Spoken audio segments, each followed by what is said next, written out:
Pasintabi po sa mga nanananghalian, nahaharap sa reklamo ang isang restaurant sa Asinggan, Pangasinan dahil sa kanilang lechon na may kasamang ipis.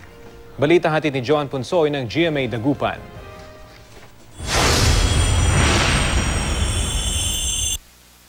Kuhang mga larawang ito ng isang customer na bumili ng lechon sa isang restaurant sa Asinggan, Pangasinan.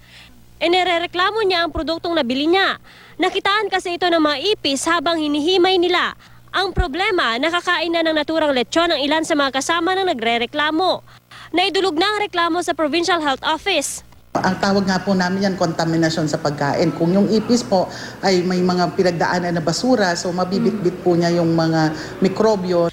Aalamin daw ng mga health officer kung may paglabag sa sanitation standards ang naturang restaurant. Ito po ay paimbestigahan muna natin at pag na-establish po natin na mayroon pong paglabag sa alituntunin po ng sanitation code yung establishment, sila po ay pwede po natin temporary na ipasara hanggat sila po ay makapag-comply. Hindi pa naglalabas ng pahayag ang inirereklamong restaurant.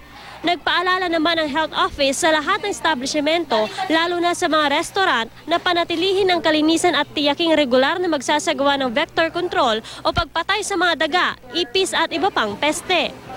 Ito naman ang inirereklamo ng mga residente ng Barangay Patayak sa bayan ng Santa Barbara. Pinipeste ang kanilang lugar ng sandamakmak na langaw. Ilang linggo na raw nila itong nararanasan kaya nagkakasakit ng ilan sa kanila, lalo na ang mga bata. Sinisisi nila sa pagdami ng langaw ang 2 poultry farm malapit sa kanilang lugar. Perwisyo po sa mga bata, sa amin, sa pagkain namin. Dahil talagang nakakapirwisyo na po. Pinangangambahan ng mga residente ang epekto nito sa kanilang kalusugan. Para ang kwan, madam, nagtatay yung mga anak ko, nagsusuka. Kinukulambuan na lang ng mga residente ang maliliit na bata para hindi dapuan ng mga langaw. Ayon naman sa mga may-ari ng mga poultry farm, gumagamit naman sila ng gamot na pangontra sa langaw. Idinulog na ang problema sa barangay. Ayon sa isang kagawad, legal ang operasyon ng mga manukan, pero magsasagawa raw sila ng investigasyon. Kaya ang mainam na lang dyan, madam, pag-usapan na lang muna. Paano sir, ipapatawag yung mga may-ari sa barangay? Malamang, madam, kung